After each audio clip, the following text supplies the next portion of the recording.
And all of my IG friends, all come over to Facebook or YouTube, and you can get in on the discussion.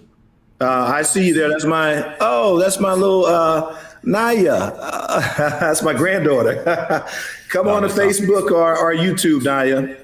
Good morning, everybody.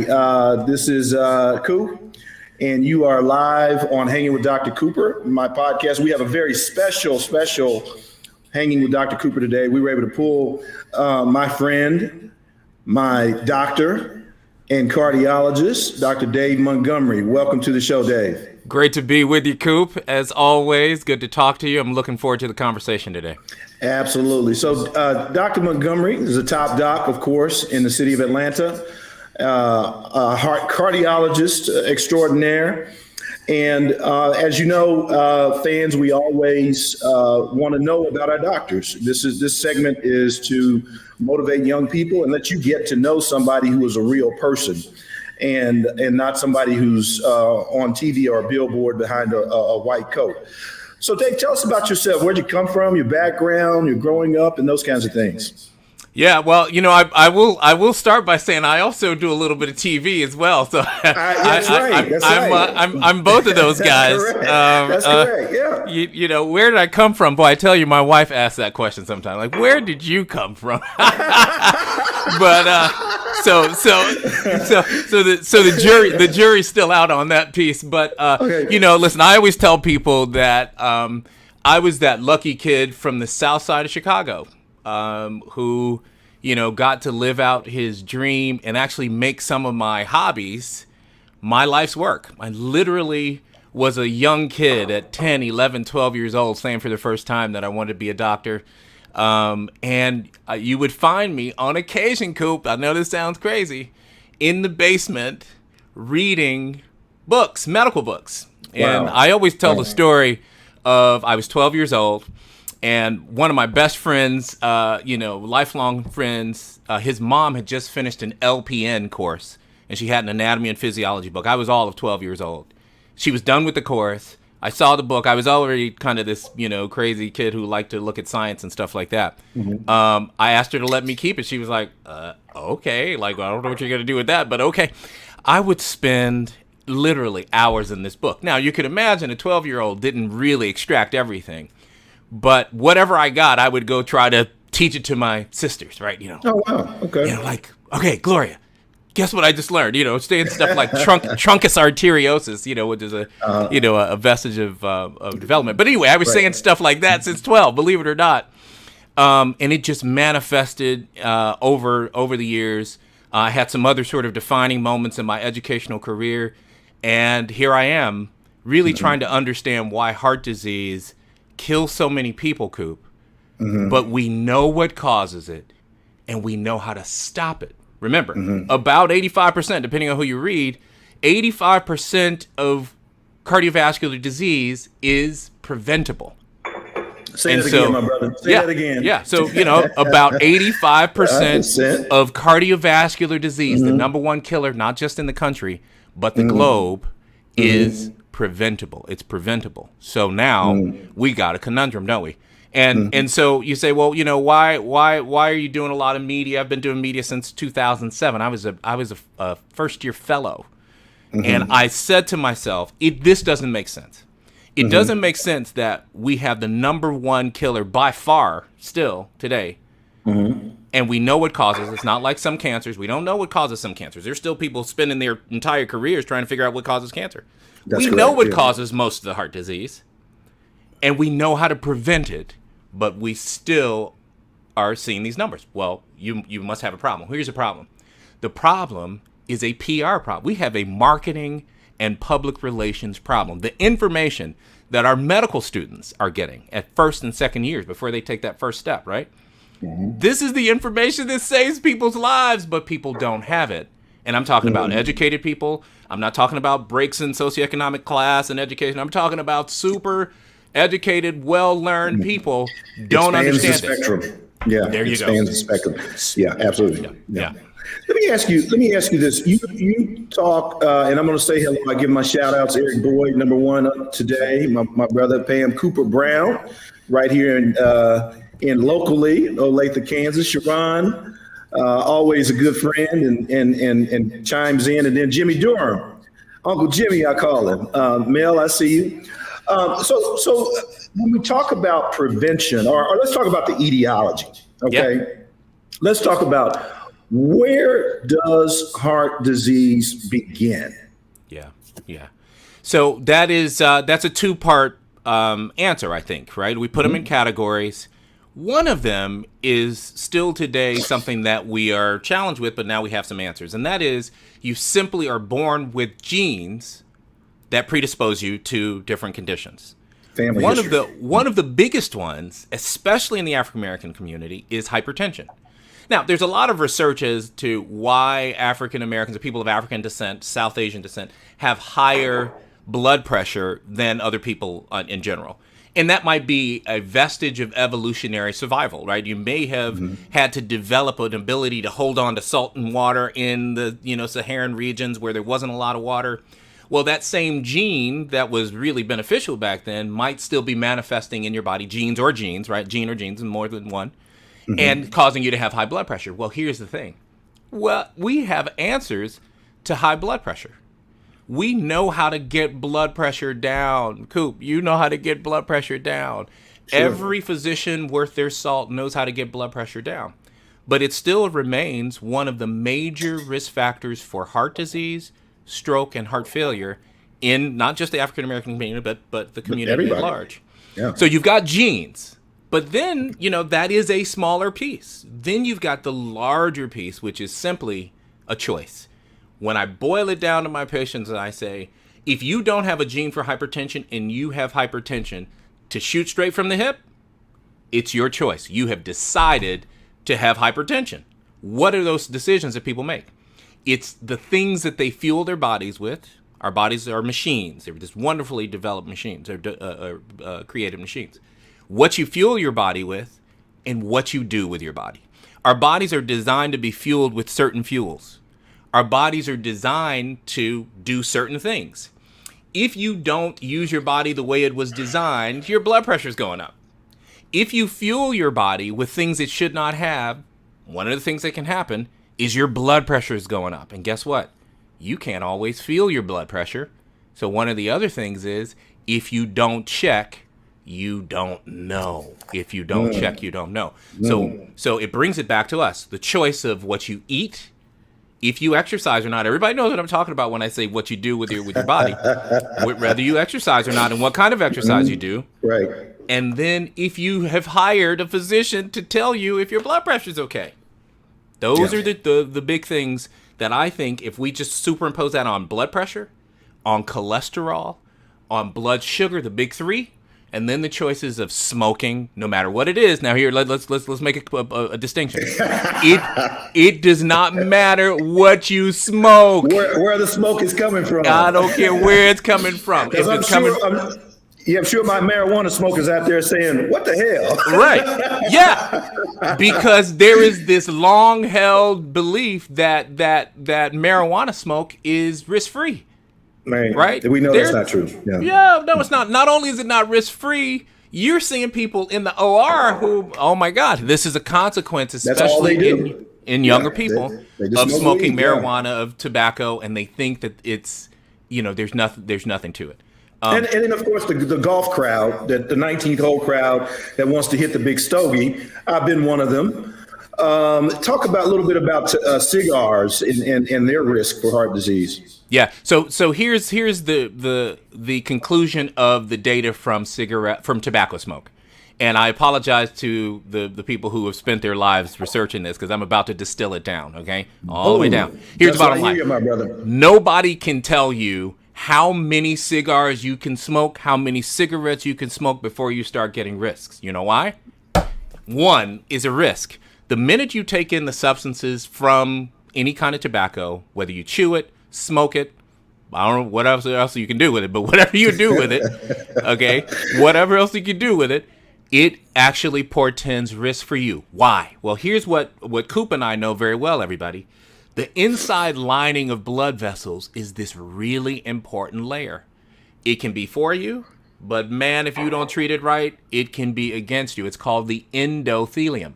Forget about the name. Here's what's important about it. When you smoke, you start to destroy the inside layer of your blood vessels. And once the inside layer is destroyed, it's like tile on your floor. Everybody knows tile. Everybody's also seen the tile of floor kind of get disrupted, and part of the tile comes off the floor.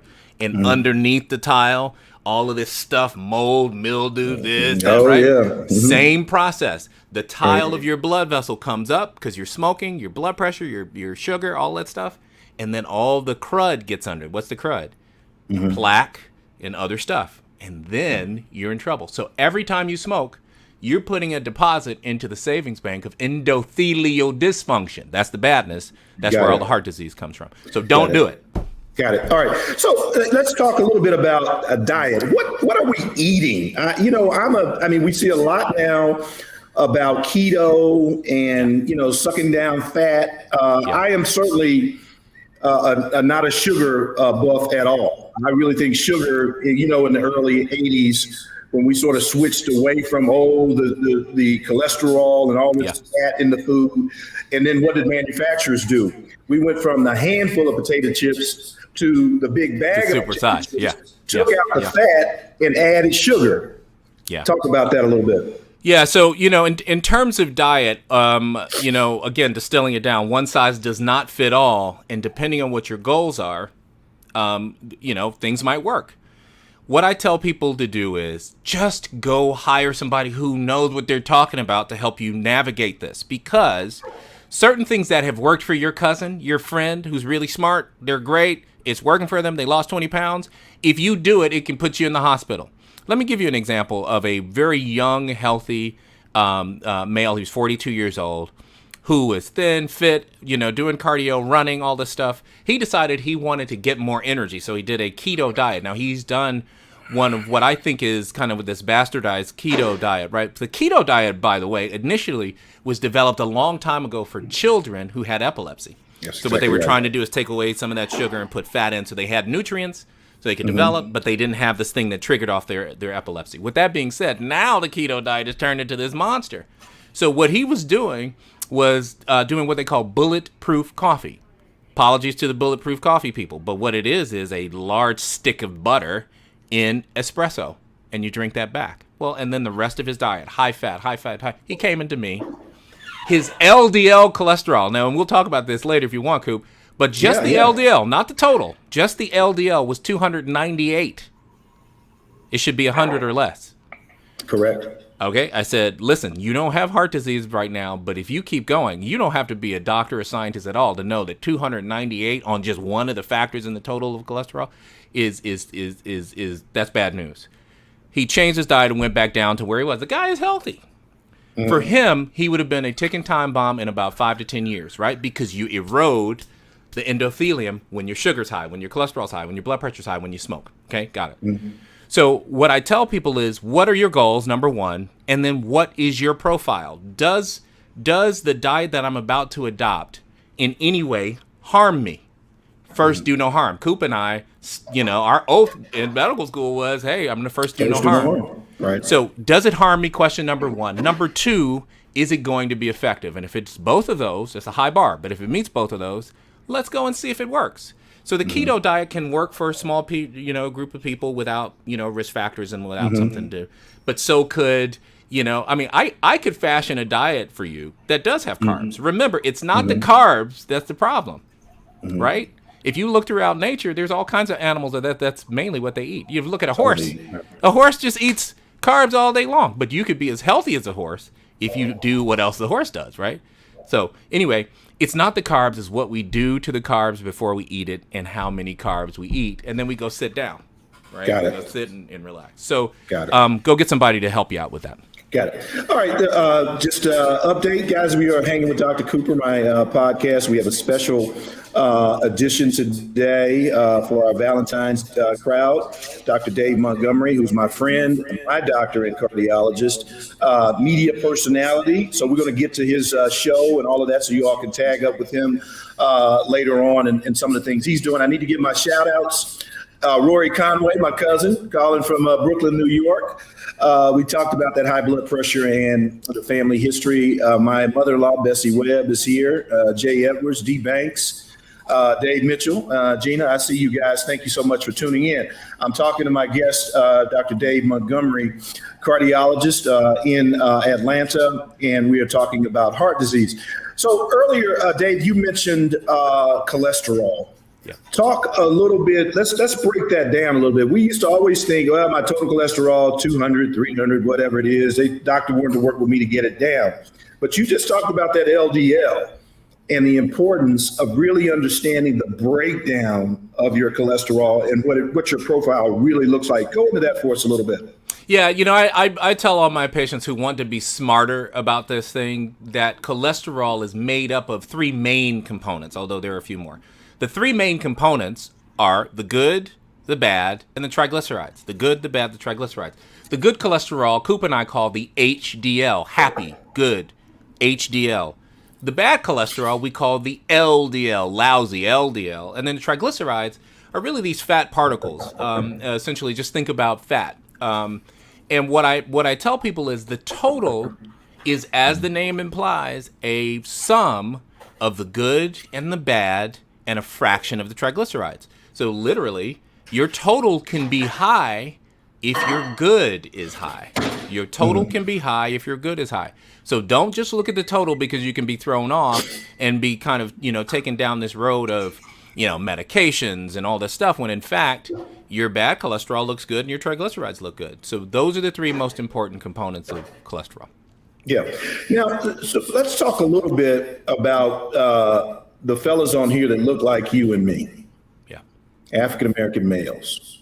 Some particular things about us that seem to put us into a higher risk of developing heart disease, as well as our outcomes related to heart disease. Speak to that just a little bit. Yeah, this is we could literally spend 1 hour really just kind of going through this. Yes.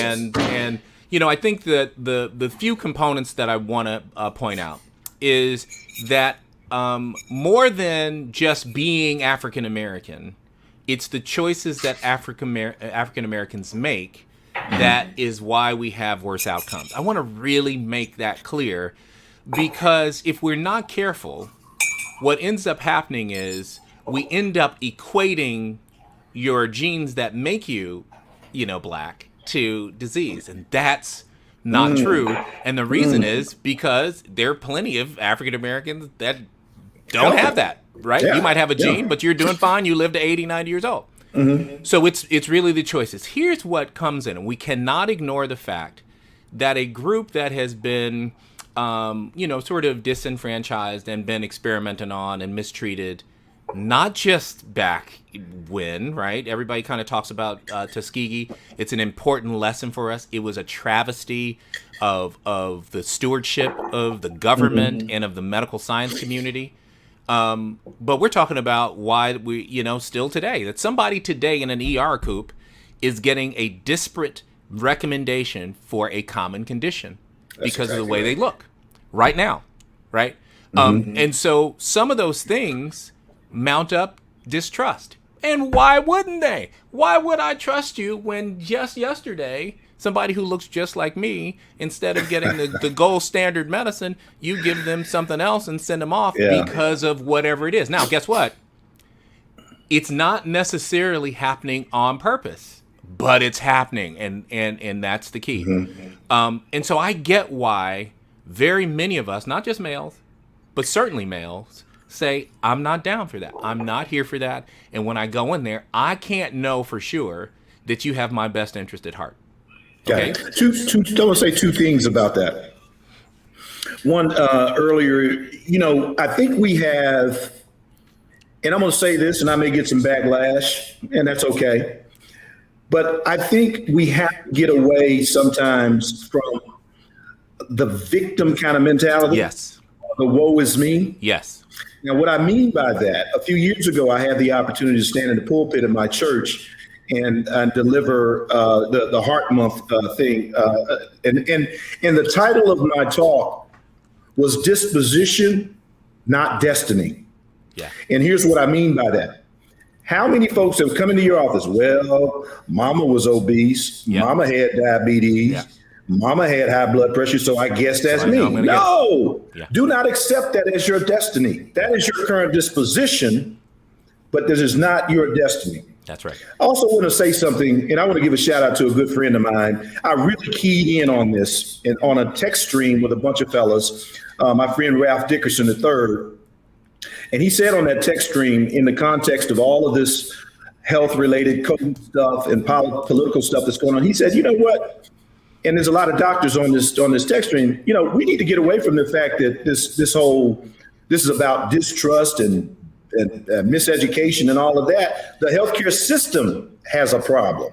And Yes. you just talked about that. Yeah. We've got a problem with how we take care of and distribute good medical care, period. And so and that's what you just talked about that person going to the emergency room and one walking out one going out in a wheelchair and another one going out in the morgue. Yeah. And so those are real issues. And so I keep saying that on this program. I said it with T. Rob last week, Tara Grabowski, with D. Banks, Jane. That's my girl. Yeah, I know. Yeah. We all talked about this. Yeah. And we've got to, and that's why you and I do what we do, because we want to put pressure on our medical system to do better. Absolutely do better. So we talked a little bit about cholesterol. We talked about hypertension. We talked about what leads to obesity. This inactivity and certainly, our misuse of our nutrition.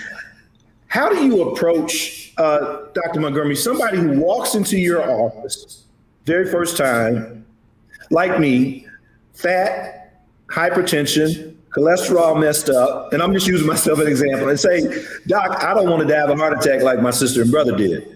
How do you approach, and tell me what are your first steps with dealing with someone like that? Yeah, Cooper, if I could go back to, because I think you hit on some really, really key points. Okay, yeah, sure. About, and then I'm going to tell you how I dissect that down. I still believe that, to your point about the victimhood, we can't move out of the victimhood until we know that we're not going to be made victims. That is our job. That is our job. Our job is to go out and say, although it wasn't me, it wasn't Dave Montgomery, it wasn't Coop. Yeah. We weren't there in 1930s. We didn't do a 40, 50-year experiment on African-American males and syphilis. We are not, to the best of our knowledge, giving disparate care to people of color over our patients who, Coop's, half of Coop's patients are not African-American. Half of my patients are not African-American. Let's be clear about this. But we still can take the burden of saying, we apologize. We are sorry that happened. Let me just tell you something. If your first comment doesn't come out and say, your distrust is warranted, that your concerns are valid, you don't have an audience. And here is why I think it has to move out of, hey, this is important. We've been talking about this for decades. There are people whose lives are focused on disparate care, and we've got some great research on it. But until it moves from important to a priority, we're going to continue to see what happens. Now, we have heretofore, before COVID, we've been able to kind of push that aside and say, as a general society, that is just too bad. We recognize that it's happening. It's painful for many people to recognize, but we recognize it's happening, and we want to do something about it. So you've got little committees, and you've got a titular head. Somebody's doing it, right?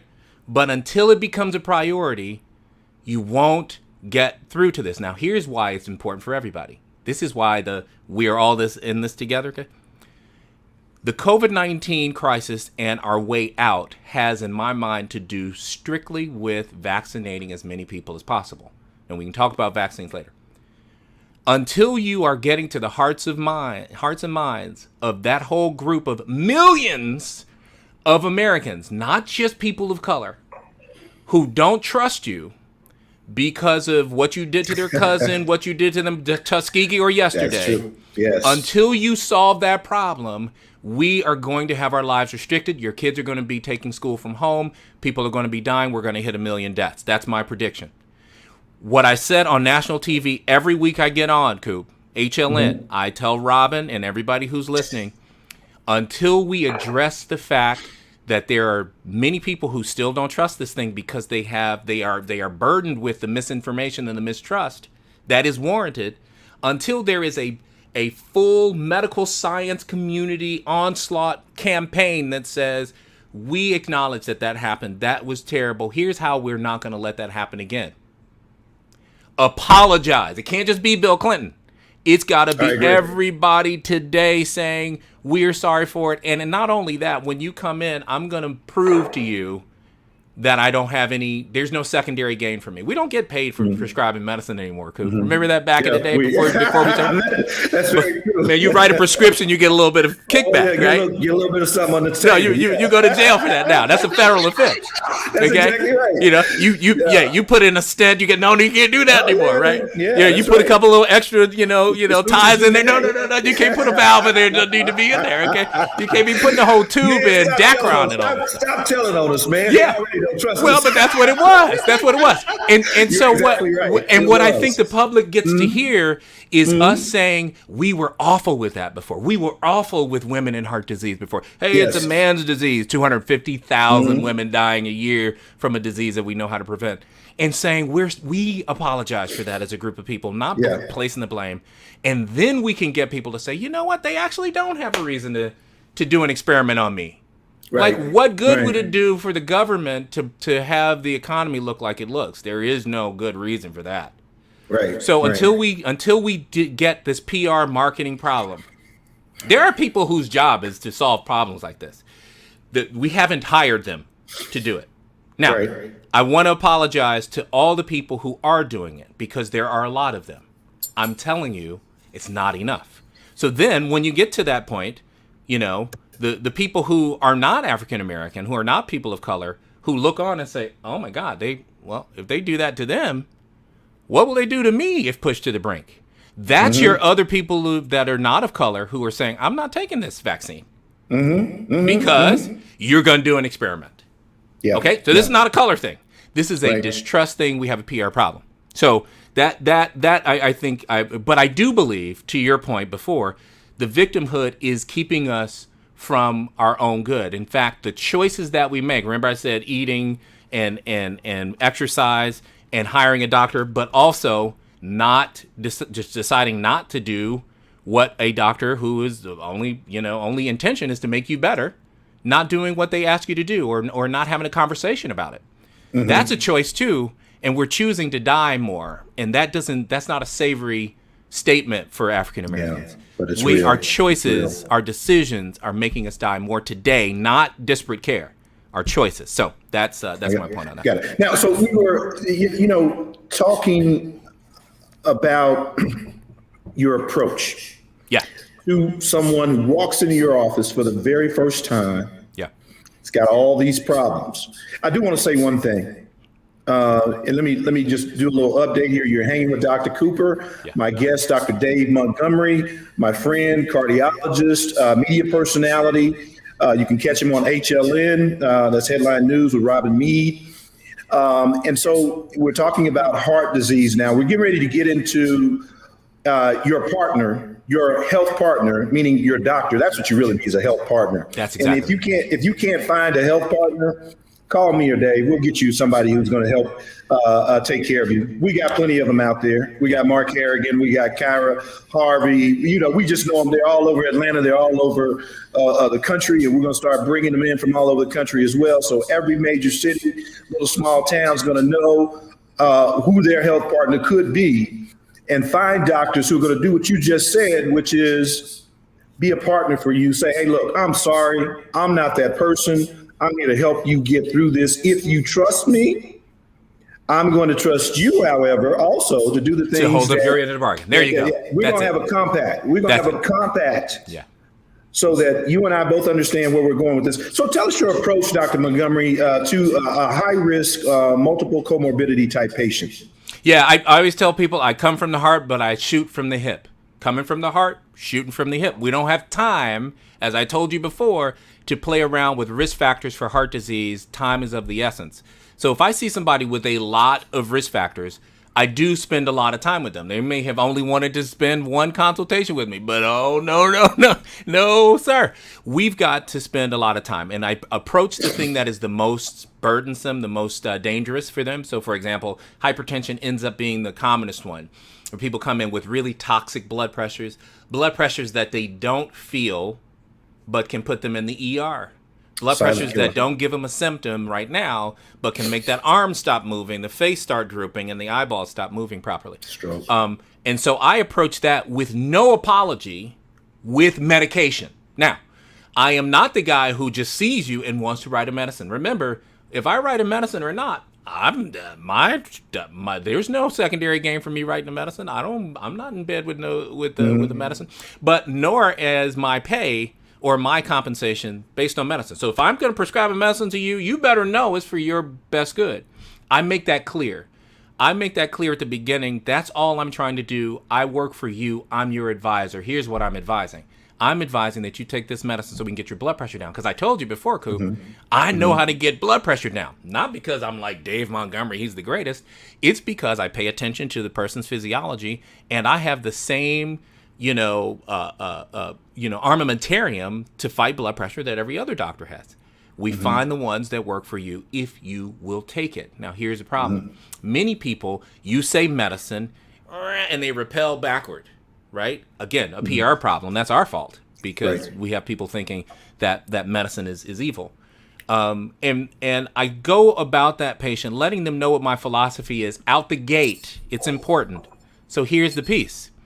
I spend the time that I want to with that patient and that patient requires so that we have an understanding.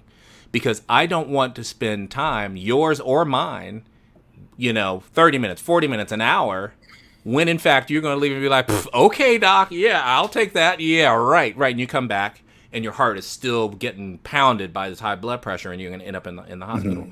So it's a philosophy exchange. It's an exchange of ideas. It's an approach to the most toxic, most dangerous element of your physiology, and a plan going forward. So that is very, very clear. Cholesterol is the second big one. Blood sugar is the third big one. And I will tell you that my recommendations end up starting with exercise and diet. Remember, that's what we started talking. If you go back to the beginning, folks, if you're just catching us, go back to the beginning. We talked about fueling the body the way it should be fueled, diet, and exercise. So I'll come out the gate with a meat eater and tell them, you're going vegan for 3 months. And they're like, man, who is this clown talking about?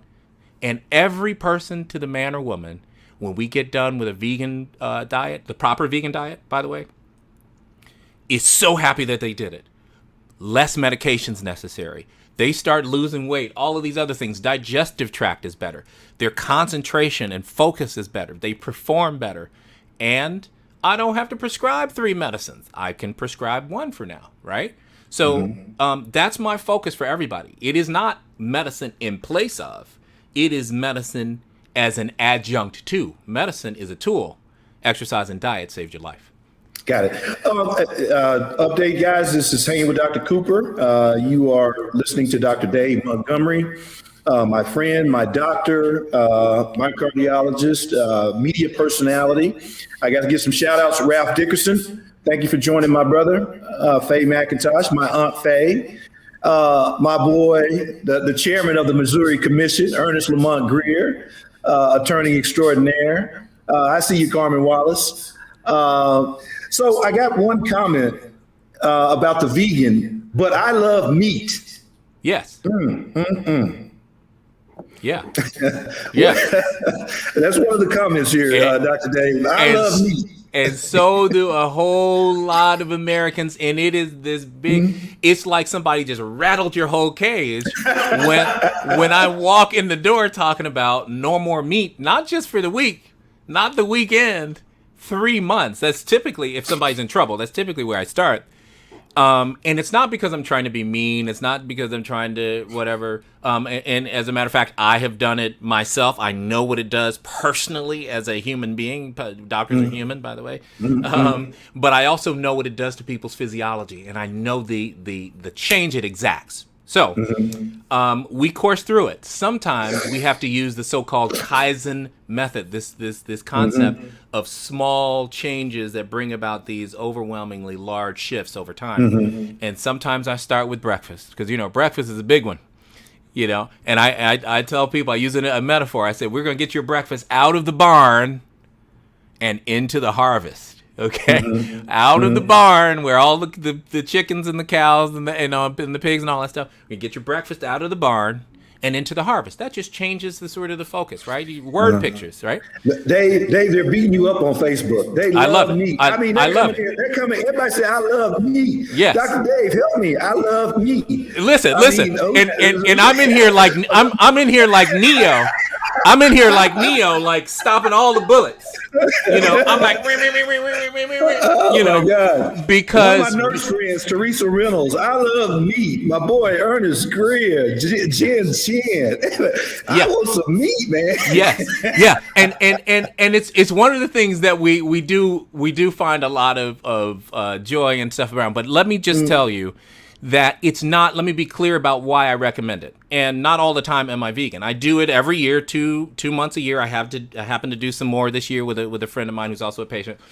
We did raw vegan for as long as we could, but that's not important. I'm not trying to get people to do what I do. I'm trying to get people to shift their physiology. Got it. It is not the meat that's the problem. Let's think about an example in the wild. If there was a problem with red meat, every lion in the Serengeti would be passed out with a heart attack. That's right. But here's the difference. The lion, once it gets that antelope, it's going to eat the meat, and what does it leave on the floor for the vultures? The skin, the fat, and the bone. The skin, the fat, and the bone. The vultures can have that. They don't eat anyway, so they're not going to die. They're going to fly. Why does it do that? Because it's no good. It's not good for you. Guess what humans do? We get the skin, the fat, and sometimes we eat the bone. We at least suck the bone. We at least suck the bone.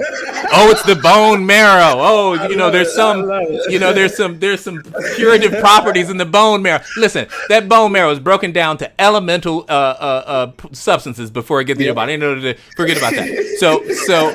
So I mean, I'm just talking physiology. Remember, I was a physiologist before I became a cardiologist. So this is the truth. And so it's what we do to the meat before we eat it and the company the meat keeps. I always say that to people. So if you had a super lean piece of red meat, hey, listen, I can't tell you, unless I know your physiology and there's something else going on, then you shouldn't eat red meat. I can't tell you that I don't know what the top red lean meat is. I know it looks like one of my daughter's toys, though, because it's just so purplish red that there's no fat in there, right? So like a sirloin, whatever the patients tell me that is. You're going to pay for it, by the way, because it's the highest quality. I can't tell you there's anything wrong with that as long as you don't douse it in salt, batter it, and fry it. Okay? Right? But what happens is we don't do that, do we? We want the T-bone with the rind of fat on that boy. Need that marble. Woo! And the marble inside. Not only on the outside, it's in the inside. And then people fry that boy in butter. It's put a pat of butter on top of it. And then with that, listen, Coop, when you eat that, you're not about to eat sliced tomatoes and cucumbers. You're about to get some cream corn, some cream spinach, some cream potatoes, right? Plenty of carbs, sugar. Right, and fat. So it's not the meat. It's what we do to the meat before we eat it and the company the meat keeps. That's my point. Got it. So it's some very good points here. I want to take some more shout outs. Former president of the Atlanta City Council, my friend Caesar Mitchell. Your friend Caesar. How you doing, good brother? Dave is on here. Dr. Akima Howard Harrigan, Mark's wife, Doc, asked a very important question, which is, and I know you've got some great people in your office, and this is one thing that I'm critical of our health, of our physicians, is particularly our cardiology, our cardiovascular medicine people. We say go diet and go exercise. Yeah. Then we just kind of leave it there and we don't say, okay, well, let's help you get into that plan. Caesar asked the question, what is the right exercise? Dr. Harrigan asked, what is the right vegan diet? And what I'm going to do, I just want to I want to bring your people on, your nutritionists, and I know you got some good exercise people. I'd like to have them on to really break it down. But one of the things because you mentioned earlier the right vegan diet, because someone else asked, do I need to give up? I think Dave asked, do I give up my my eggs and my cheese and things like that? So break it down a little bit, but we're going to do a show in the future just so my audience knows and really break down this diet, and also got my exercise people. Yeah. So I'm going to hit all three of those. I wrote a couple notes if you wouldn't mind. So remember, the right in quotations diet, the right exercise, Caesar, the right diet, Dr. Harrigan, is a specific individual tailored recommendation. Here's the problem in medicine. We don't have enough time in most practices, not Mark Harrigan, for example. Mark Harrigan can sit down and talk through this whole thing. He spends an hour and a half with you. Right. Most physicians have 7 to 8 minutes to get in and out because of their caseload. Guess what you're going to do in 7 to 8 minutes? Hello, how are you doing? Exam and go.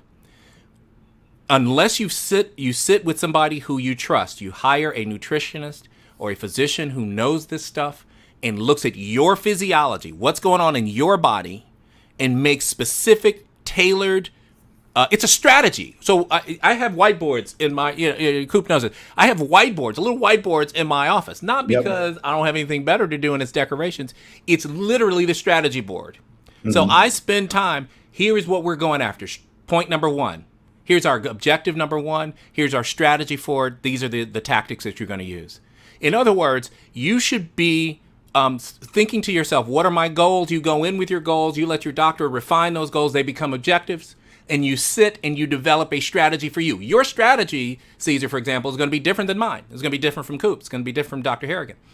And what we know is that if you tailor it to you, what you'll start to see is results. And one of the biggest motivators for humans is success. You start seeing the success. So we also build in a way for you to measure, get a measurement on, for my numbers, folks, get a number, get some metric that you can actually see the improvement, whether it's a blood test, whether it's a measurement you can do at home, whether it's something about the way you feel or act and you're actually logging and diarying. Some of my patients, we literally have them log what they feel like each day, because it's hard to go back. You've been feeling bad for so long to remember, like, oh man, I don't have that anymore. So it is an individual recommendation. Let me just be a little bit more specific about the smart vegan. I use those two words together in a phrase. I'm not sure if anybody else uses it, but a smart vegan makes sure that there is a variety of the plant kingdom in his or her diet. Because if you're not careful, I had a smart aleck, right? I put him on a vegan diet, right? He's like, okay, doc, I'm going to go to Chick-fil-A and get some french fries. And get some french fries every time. Because it's potatoes, vegan, and they fried in peanut oil, vegan. I'm good, right? I was like, okay, all right, okay. So I had to, and I said, I sprinkle it with a hell of a lot of salt. Right. Yeah. Well, right. Vegan, right? Salt from the earth. It's vegan. Okay. Right. You're right. It's vegan, and depending on the ketchup, if they don't put some animal in there, it's probably vegan too. Here's my point. We've got to be smart about it, because if you go out of here and you eat French fries every day, you'll have a carb-heavy diet. And remember, I talked about a horse, right? A horse is a vegan and a cow is a vegan. You can be as healthy as a horse as a vegan or as big as a cow as a vegan, right? Mm-hmm. And the difference is not just how they consume it. So a horse eats oats and hay. All right. Some of the fancy horses get marigold petals and all this stuff. But what does a horse do after it eats? It's not just sitting there eating all day. The horse is running like crazy. Rat, rat, rat, rat. So the diet and exercise are keys, right? We always go through both of those. What does a cow do every day? Well, she's plumb pleased to sit right there in the same spot, probably within a 20-foot radius, and just graze and eat, and is also very happy to have a lot of fat on her. So this is a combination thing that I tell people, specific, unique to you. Go hire somebody to help you do that. And remember, exercise is also important. Dave, talk a little bit about what success looks like for the average multiple comorbidity patient. Where do you want to be in terms of the numbers, the weight, the blood pressure, the cholesterol, where would you say, and your physical capacity? Ralph Dickerson told me to ask you if his record of 23 minutes on his treadmill still stands. So Yeah. I guess that's one of your patients. So Yeah. But anyway, talk a little bit. You see, I told you, my patients come up with all these things, man. I'm telling you, man. That's what I said earlier. We're not talking about uneducated, people that aren't clever. These folks got some. Right? They'll run rings around you, okay? No doubt about it. So here is, and this is a great point so we can just be objective and specific. The blood pressure goals have changed. We used to have all these parameters, pre-hypertension, first stage of hypertension. No. 120/80 or below is normal, period. That's my goal for you. Now, not everybody, it's recommended to shift them all the way down. If they've been high for a long time, we take steps. But I still want to go to 120/80. Your blood sugar should be normal, period.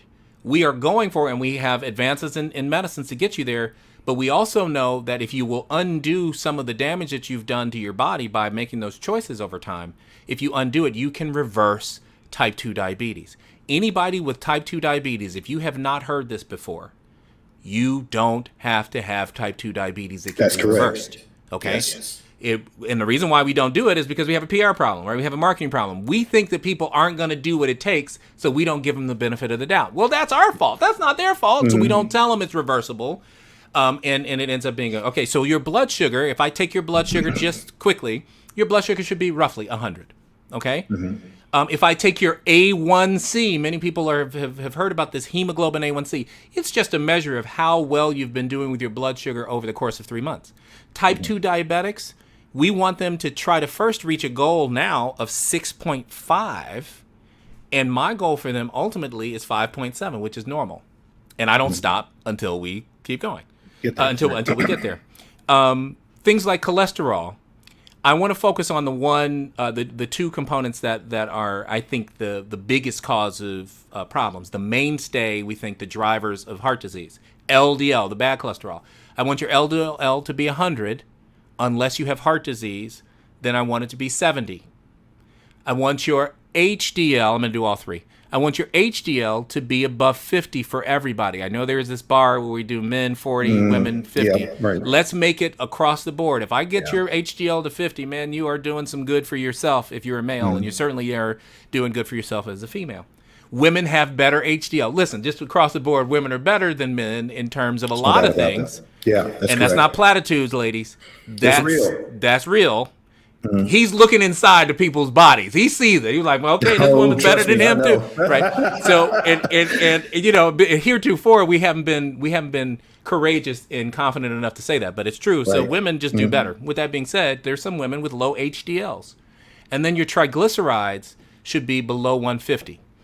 Coop will tell you, and my patients will tell you, is Dr. Dave is super aggressive. So some of my personal goals for you will be lower than the national norms. Guess what? I'm not apologizing for that either. Guess why? Because the lower, the better in many circumstances. So those are kind of the big three.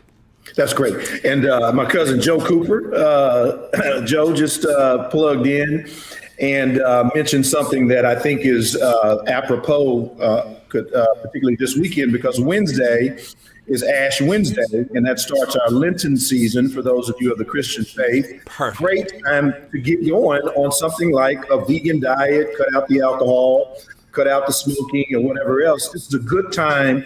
And people just remember, Lent is about clearing yourself of the tethers to the earth so that you can listen to God. So you can clear your head and get closer and more in contact with that spirit that guides all of us. We're on Hanging with Dr. Cooper. I'm on with my friend, my doctor, my cardiologist, and the cardiologist I'm finding out to a lot of my good people out there in the city of Atlanta. And you're probably going to have a bunch more knocking on your door. I just want to cover one more thing before we move to our last segment, Dr. Dave. This sounds expensive. We need a nutritionist now. We need an exercise. We need a trainer. We need a health partner like yourself. Sounds expensive. How can we do this economically? Listen, I don't play games with my people and money. Mm-hmm. Healthcare is expensive. But I'm telling you right now, probably a third of the people on that are listening to us, and half of the people are going to watch this recorded, have just spent $450 on something that they don't really need. I'm telling you right now, I just bought a tracksuit on Adidas or something, right? I mean, we all just done that. Yeah. And here's the issue.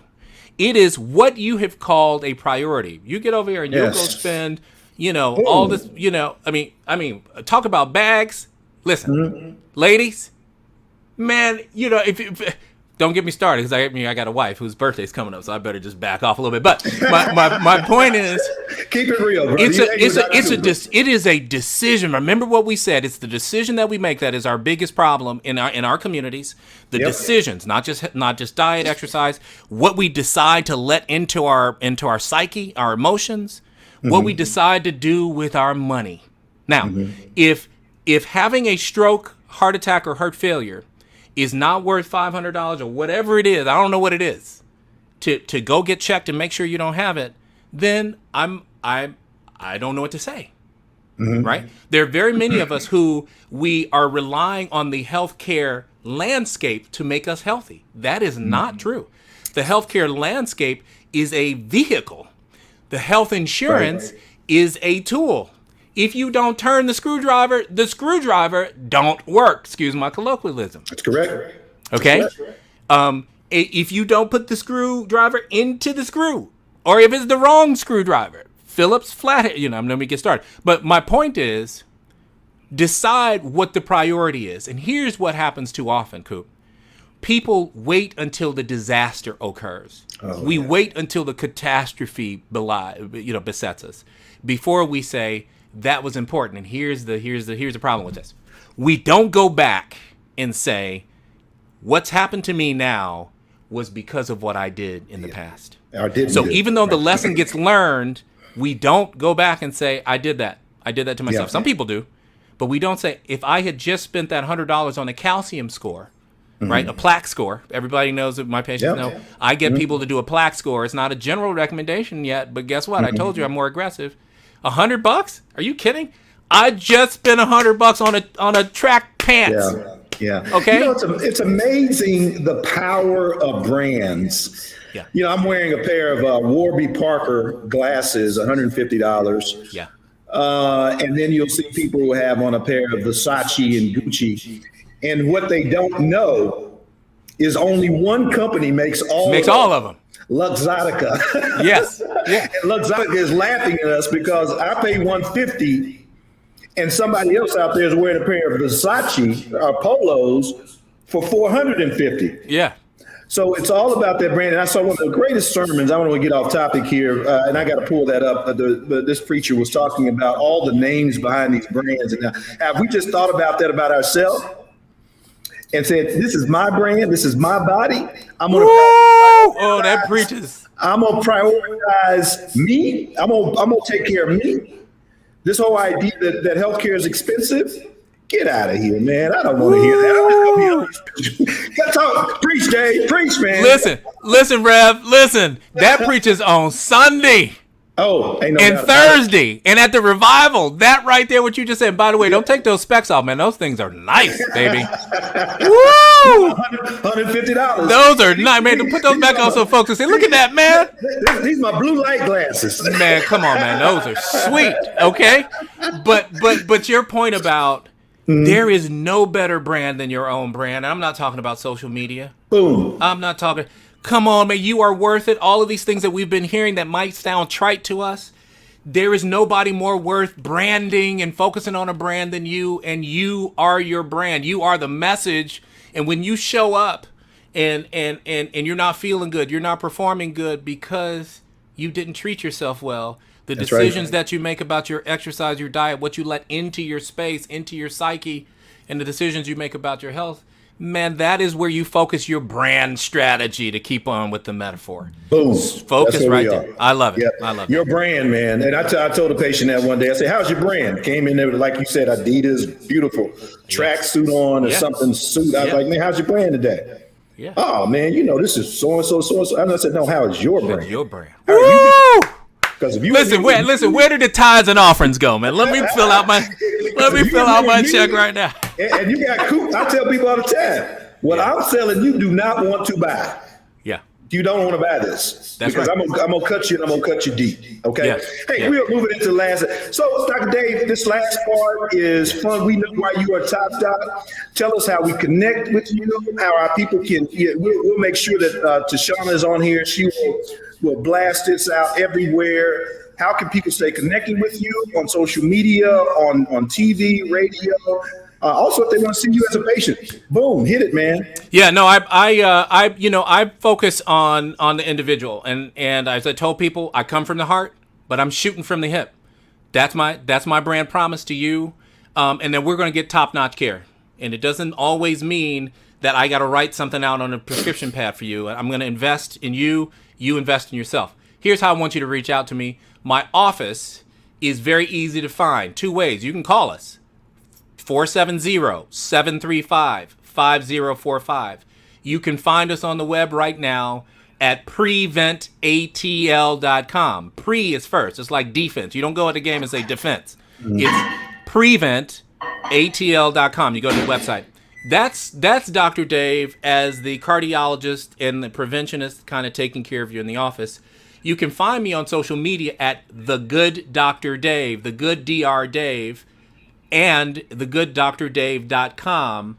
I actually just kind of did some revisions to my website. I'm going to be offering a lot more resources for people to kind of go to. What I found, Coop, was especially around this COVID-19, that people are looking for a voice that they can trust. Yes. And one of my gifts, and I'm proud to say this, one of my gifts is my connection to the person who is in front of me. And that's everybody. Like I said, 50% of my patients are not Black. I love it. I'm going to connect with you, and people feel that over social media. Let's connect. I'm happy to answer your question. You're on HLN as well with Robin Mead, is that right? Yeah, roughly once a week. We've been doing mainly COVID updates, but every once in a while we'll do something fun scattered in there. But roughly once a week I'm on with Robin Mead on HLN. So find HLN. I always post the clip. I've gotten into the habit of posting the clip now. I hadn't been doing that, but I'm going to post the clip on my Instagram at The Good Dr. Dave. Follow me there, and I'll follow you back. Yeah. Got it. Now, Dave, give us a little summary of what we talked about from top to bottom real quick about this whole topic of heart disease. Give us a little summary. Yeah, heart disease is the #1 killer, but shouldn't be, bottom line. And it is still because of our decisions. Our decisions are complex, but they are still the reason. Our decisions about how we fuel our bodies, what we eat, how we use our bodies, whether we exercise or not, the decisions that we make about our agency. And when I say that, I mean, have you exercised your own agency? Talk about the empowered patient. There is no there's no alternative. You are the empowered patient. Exercise your agency to go find somebody to help you get as healthy as you possibly can be. You do it for your taxes. Everybody's hiring their accountant right now. You do it for the landscaper. You do it for whatever else you do it for. Do it for the most important person on the planet. That's you. Go hire somebody. Make some solid decisions. Now, it doesn't say give up your agency to somebody. You don't just turn the stuff over to the accountant and say whatever you did, whatever you say. You say, man, no, you forgot about this, man. I got this deduction. You're going to have that same conversation with your healthcare providers and get yourself healthy. And the last part is, we didn't hit on this a lot, but questions are the keys to growth. Question your own thoughts and beliefs. Some of those long-held beliefs are wrong, right? Somebody said to me, oh, this one of the smartest persons on the planet, can't say their name. Oh, once you get on this medicine, you got to stay on this. Man, what are you talking about? You got to stay. You know where that came from? That came from 1906. Okay, I mean I'm talking about a long time ago. Yeah. So question everything so that you can find some places for growth. That's what I ask people to do. Yeah, and then I'm gonna piggyback on that and hold your healthcare partners accountable. And if you can't do that, and if they are defensive about that, you need a new doctor. That's exactly. You do. You need a new doctor. You can come to Dave and I, and we're going to just keep it real with you. We're going to really help you try to get back to where you need to be. But, these people that just walk in, shake your hand, never touch you, never look at you because they're looking at a computer screen, never sit back and have a conversation with you beware. Beware. Be very aware of that, because they're helping you basically continue your own bad habits. All right. So get away from that. Find a real health partner. Ladies and gentlemen, this has been another fantastic episode of Hanging with Dr. Cooper and my fantastic, excellent, outstanding guest, Dr. Dave Montgomery. He gave you all of his contact, but you can Google him. There's a lot out there on Dr. Montgomery. He's outstanding, one of the top, certainly the top cardiologists, in my opinion, in the city of Atlanta. And I know one of my cardiology friends are going to, a lot of the rest of them are going to start shooting stuff at me, but that's okay. All of y'all are top docs, in my opinion. You wouldn't be friends of mine, that's for sure. But anyway. Listen, he's telling the truth. And listen, I'm also going to become your agent, because Warby Parker should be sending you a check right now. Because you just... Right, I wish I could, man. I wish I could get that check. Let me tell you. We have Put it out there in the universe, man. It's coming. There you go, brother. Hey, man, thank you so much. Everybody have a fantastic Saturday, a wonderful Valentine's. Happy Valentine's Day to all my Valentine's. Shout out to my wife, Sandy. She just came in. She's here with me. And my mother-in-law, my Uncle Freddie, all of y'all, Dr. Harrigan. Thank you so much. Everybody have a wonderful weekend. Thank you, Dave. All right, Take now. care. Great to be with you. Bye now. Bye-bye.